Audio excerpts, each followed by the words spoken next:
Brisbane-based singer-songwriter Kaitlyn Thomas is a strong, independent female of the highest order who has a spirit, a style, and a real sassy attitude. With her distinctively edgy country sound and charismatic performances as she carries on the proud tradition of the female artists who came before her. The strength, power, and lyrical smarts of these women clearly started surging through Kaitlyn's veins and psyche from an early age, something that was recognised when she was just 12 years old, when Becky Cole declared to her audience, "There's a star in the making right there." And she was right. That young star has now grown up, but she has not forgotten all the lessons she's learned on her journey, as evidenced by the fact that she is not only a country artist, but a powerhouse singer of just about anything she feels like performing. The inescapable fact is that she is a forceful presence who continues to grow and evolve, which is exactly what one would expect from an artist who is determined to be around for a long time to come. Kaitlyn's musical development and evolution, however, isn't just within the world of music, of country music. As a university student, she has been exposed to an enormous array of music that's helped to shape the sort of artist she has become. Born and raised in rural Victoria, Kaitlyn's love for music came at a very early age, soaking up the music that was being played around her while growing up, which inspired her to begin writing her own songs at the age of 8, and she hasn't looked back since. Kaitlyn is a graduate of both the Junior and Senior Country Music Association of Australia Academy of Country Music, and she was a winner of the Australian Youth Songwriter of the Year award in 2012 and again in 2018. Other personal highlights include performing at Nashville's famous Bluebird Cafe and Honky Tonk Central in 2016 and receiving an endorsement from Maton Guitars. Kaitlyn has taken 2026 by the horns and shown a completely different side to her music as well as her growth as a songwriter, with her most recent single, Truckin' Country, the truly impressive track that I played a couple of minutes ago, that clearly demonstrates the amazing growth this very talented young lady has undergone as a songwriter, an artist, a skillful performer and entertainer, and as a genuinely nice person. I haven't had the opportunity to catch up with Kaitlyn for far too long now, so it's a real pleasure to have her standing by on the phone, waiting to have a chat with me today. So please allow me to bring this extremely talented young lady on air right now without any further ado. Oh, Kaitlyn, how you going? You're on your way to Noosa. I am. Hello. I'm going fabulous. How are you? I'm great. Was that a truck passing by that I just heard? No, it's just me. I just passed a crazy person on the road, but I'm just pulling into a service station right now so I can chat to you properly. Oh, okay. Okay, cool. So while you're doing that, I'll welcome again to the Country Club. It's been a while between drinks. It's been far too long. But your association with this particular station, Plenty Valley FM, goes back a long way to when you were 12. You came into the studio and played a few songs for us live to air, as I recall. But you've come a long way since then, no doubt about that. So it's great to catch up with you, Kaitlyn, and welcome to the Country Club. I mean that it's a great privilege to have you on air with me right now. So good stuff. Thank you. Oh, that's nice and clear now. Cool. Well, thanks for doing that. I appreciate it. How far away from Noosa are you? Probably an hour away. I've got a gig today at 3 o'clock, so I'm an hour, I think, exactly, away from Noosa, which is, not a bad place to perform. Oh, Noosa's great. I got a mate up there who's got a restaurant in Noosa. Great drummer that I worked with back in the 60s. Yeah, terrific stuff. Peter Russo. If you come across him, anyway, it doesn't matter. let's talk about Truck and Country, which is your latest single that you've just put out. Tell us the story behind it. What was the inspiration behind it? Yeah, Trucking Country. I had that title in like my hook book for years, and I was really lucky enough to write this song with Mary Harrison and Michelle Chandler, probably back in, I'm going to say 2021, before I moved up to Queensland. I wrote this song, and the initial inspiration for it was, you know, as you say, I am a big advocate for female empowerment, and a lot of my songs do have that, you know, embedded in my music. And I wanted a song for the girls who work really hard. I wanted a song for them. So that was my initial inspiration to write it. But as the song kind of, you know, progressed in the production process, it became known to me that this song is more than that. It's a song that celebrates people who work hard. And I tell you what, we all work hard for our weekends, and I wanted to encapsulate that. And so country music being such a big banner that it is nowadays, where it doesn't matter where you actually live, if country's in your heart, then to me, you're trucking country. So I just wanted to have this kind of anthem for people to be like, you know what, I'm not afraid to admit that I am country, and mic's drop. Why should you be ashamed to admit that you're a country artist? I would stand proud with that. Absolutely. Exactly. Yeah. Exactly.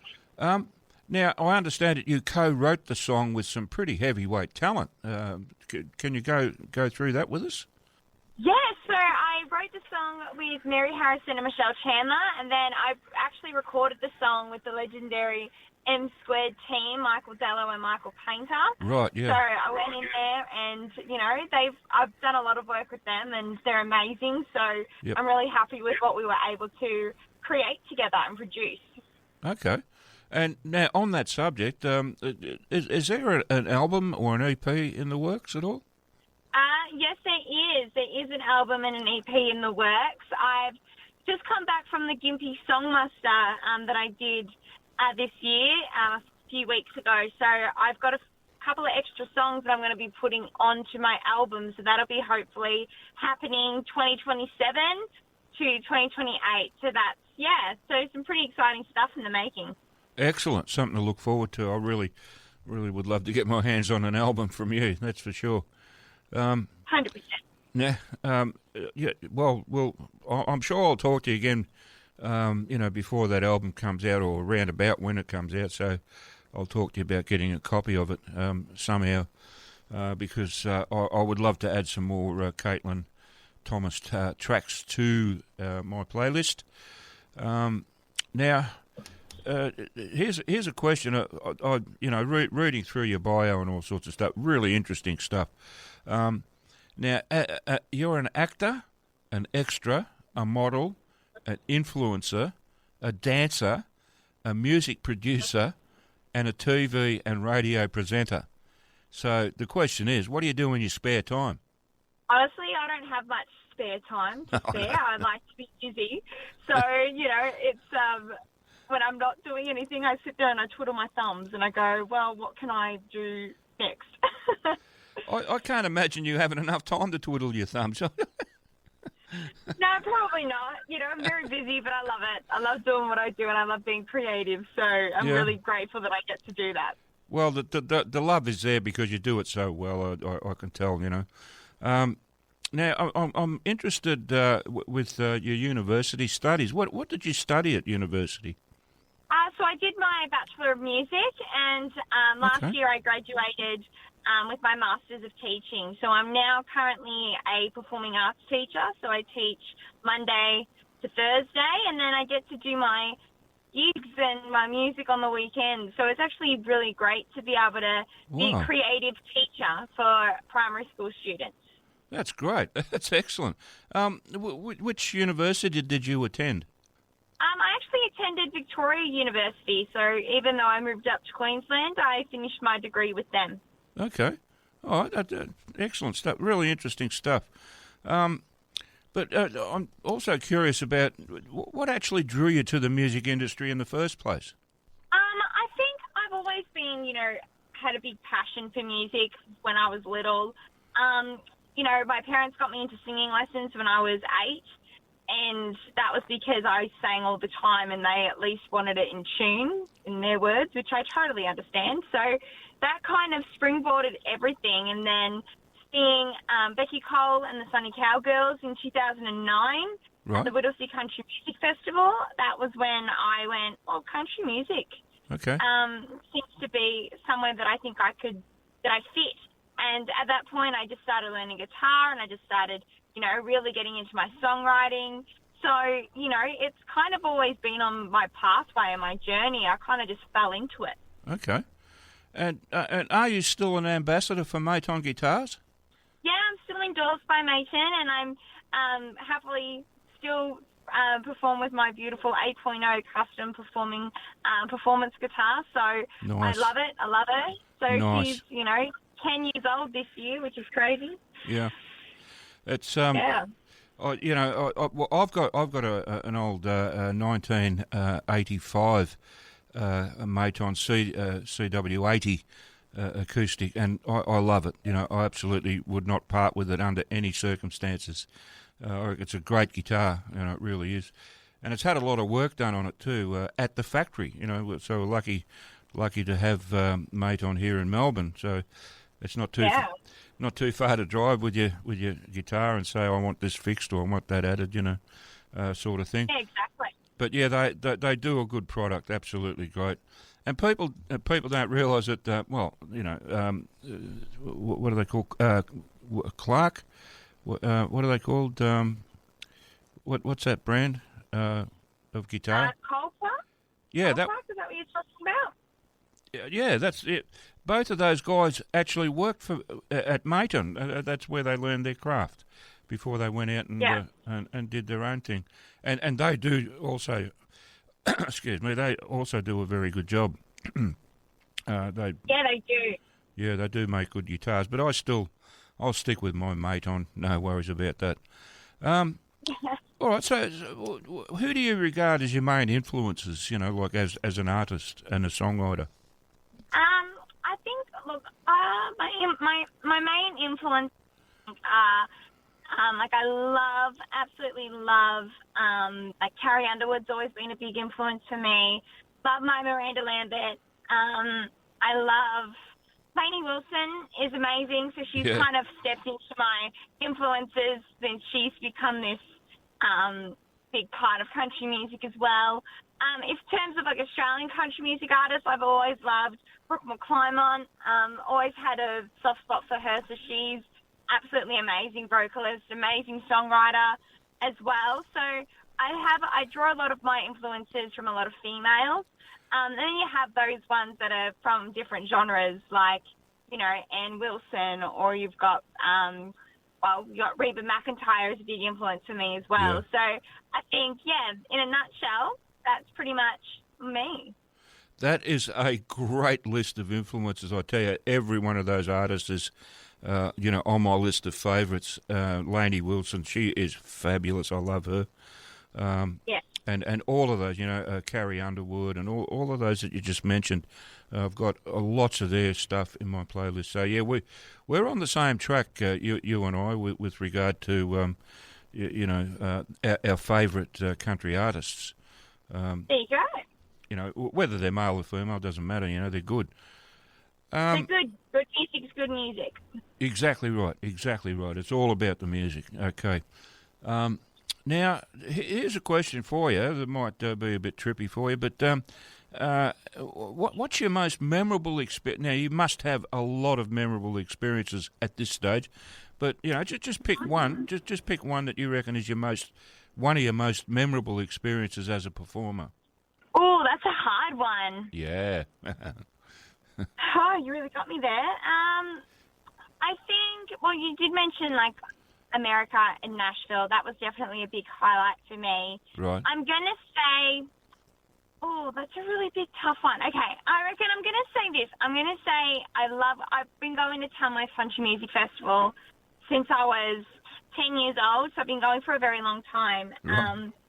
But I think one of the most memorable experiences that I've had here in Australia is performing at Toyota Park twice. Okay. Once as part of the Girls' Night Out show with myself and my band, but also as part of being a top 10 Toyota Star Maker in 2025 and being able to perform on that stage a second time. So I'm going to say that because it's amazing. It's an incredible experience to be on a stage that big in front of a massive audience. Wow, yeah, that would have been a thrilling experience, I reckon. Yeah, I envy you. I do. I really do. That is absolutely sensational. All right, we're just about out of time, but let's go through what's coming up next for you. What do you got in the way of upcoming gigs or festivals or tours? Give us a list. Yeah, so I've got my next, besides today, of course, but my next upcoming gig that I have that's a pretty big one is I'm playing the pre-muster at Gympie Muster this year in August, so I'm on Wednesday the 26th. Excellent. So I'll be playing at the Crowbar with my band. I'm also going to be filming my next single there during the performance, which is going to be really fun. And then I've come down to Melbourne close enough to Deniliquin for the Denny Ute Muster in October, which is exciting. I've also got the Laidley Spring Festival up here in Queensland in September. And then, next minute we're in 2027 and back at Tamworth. So they're my big main ones that I've got for the end of the year. But, yeah, pretty exciting stuff. Well, you've got enough there to keep you busy, I reckon. That's terrific stuff. That's great. Yeah. Kaitlyn, I have so enjoyed, and I was so looking forward to having this chat with you today. I wish we could do it a bit longer, but we've run out of time, so I need to sign off. But I thank you so much, sincerely, for taking the time to have this chat with me, pulling off the road into the service station on your way to Noosa. That's commitment, and I really do appreciate that. I do, and admire it. You are a professional, and it's such a pleasure to talk to you on the phone. Maybe one day we can get you here in the studio again. It hasn't changed much since you were 12. I love it. Excellent. Well, if I'm ever in the area, I would love to pop in and see you face to face. Absolutely, I would adore that. That would be a major moment for me. To be able to do that, terrific stuff. All right, but anyway, at the moment I've got to go. So look, thank you again for taking this time and for going a little bit of trouble to have this talk with me. I do appreciate it very, very much, and I'm going to keep playing your music on air. So I'll do what I can to promote such a great talent like yourself. In the meantime, thank you again. Look after yourself, drive safe, and have yourself a great time at Noosa and all your gigs coming up. So look after yourself, Kaitlyn, and we'll talk to you again soon. Thank you so much for having me, and thank you once again for playing my songs. I really appreciate you and what you do for me, so thank you so much. Oh, you're more than welcome. All about promoting good Aussie talent. You tick that box. So we'll talk to you again soon, Kaitlyn. Bye for now. No worries. Bye for now. Okay, bye-bye.